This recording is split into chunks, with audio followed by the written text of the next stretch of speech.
요즘 미세먼지가 심각한 문제가 됨에 따라 많은 사람들이 미세먼지로부터 건강을 지키기 위해 많은 마스크를 소비하고 있다. 마스크의 수요가 늘어 이젠 20만원을 호가하는 프리미엄 마스크도 눈에 띄게 보이고 있는데, 얼마 전 8만원 상당의 한 뉴질랜드 프리미엄 마스크가 알고 보니 시각체 허가를 받지 않은 무허가 마스크였다는 것이 드러났고, 이 마스크의 광고를 보고 구매한 소비자들은 허탈감을 감출 수 없었다. 왜 우리는 이렇게 광고에 모르고도, 아니 심지어 알면서도 당하게 되는 걸까?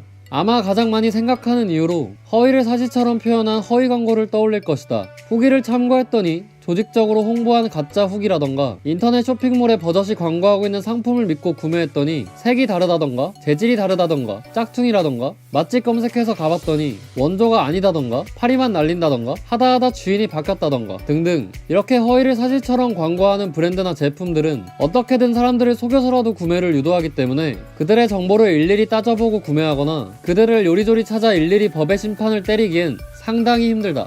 억울할 수 있지만 당장 이들에게 우리가 할 수 있는 유일한 심판은 일단 속았다 해도 다음엔 절대 이용하지 않는 것이다. 하지만 허위 광고 말고도 쟨 모델이고 난 아니었다던가, 광고를 보고 게임을 했더니 실제 게임에 오징어들이 들어가 있다던가, 쟨 이성을 유독했다더니 난 이성은 무슨 지나가던 개도 유혹하지 못한다던가, 커플이 된다길래 해봤더니 그게 나는 아니었다던가, 썸네일은 엄청난 걸 달아놓고도 그 내용은 요만큼 얘기한다던가. 그게 난가? 구독과 좋아요를 부탁드려요. 이렇듯 우리는 광고를 보고 이 제품이 나에게 맞는가 이성적으로 따질 새도 없이 충동적으로 의사결정을 해 허위는 아닌데 속았다고 느끼는 듯한 경우가 상당히 많다. 이 상황을 어떻게 설명해야 할까? 이 상황을 우리는 휴리스틱으로 이해할 수 있다. 휴리스틱? 그게 뭘까?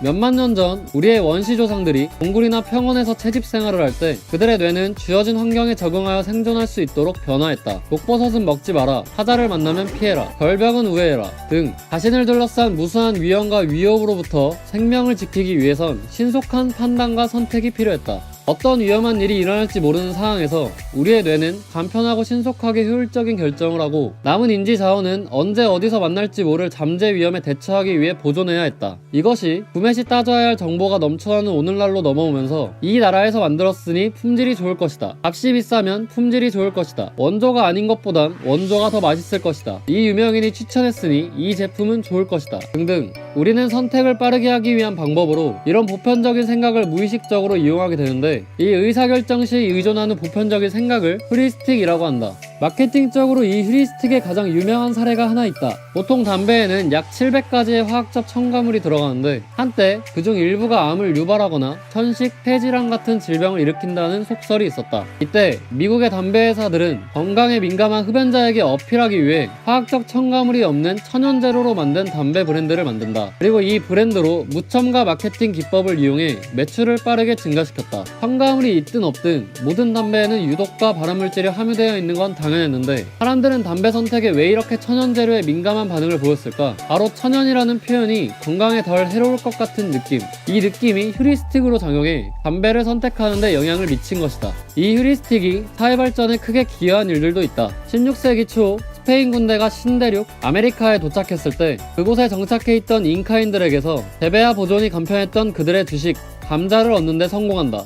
하지만 정작 유럽인들은 생전 보지도 못한 기묘하고 기분 나쁘게 생긴 감자를 만지거나 먹으면 질병에 걸려 죽는 악마의 식물이라며 경멸하고 두려워했다. 유럽 전역에 심각한 기근이 있었던 시기에도 보편적으로 가지고 있던 감자에 대한 생각이 유지되었었고, 사람들이 좀처럼 감자를 재배하지 않자 프랑스의 파르망티라는 한 학자가 꾀를 낸다. 이 학자는 황무지에 감자를 심고 군인에게 그 땅을 지키도록 했다. 그러자 굶주리고 있던 사람들은 황무지에 심겨져 있는 무엇이 대단히 귀중한 것이라 여기고 밭에 몰래 들어가 감자를 훔쳐먹기 시작했다. 그 감자를 맛본 사람들의 후기를 통해 감자가 유럽 전역에 널리 퍼지게 된다. 이 학자는 군인이 지키는 것은 귀중하다는 것이라는 휴리스틱을 이용해 프랑스의 기근을 해소하고 우리의 햄버거엔 빠져선 안 될 프렌치 후라이 사회 발전에 기여한 것이다.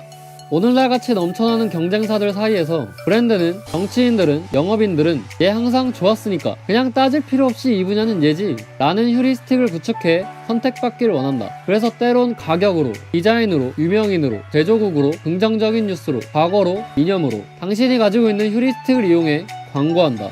대부분의 광고는 휴리스틱을 이용해 당신의 선택을 쉽고 빠르게 정해주기 위해 도움을 주는 역할을 하지만 일부 광고들은 이 휴리스틱을 이용해 우리를 기만한다. 우리는 이 악의적인 휴리스틱에 어떻게 대응해야 할까?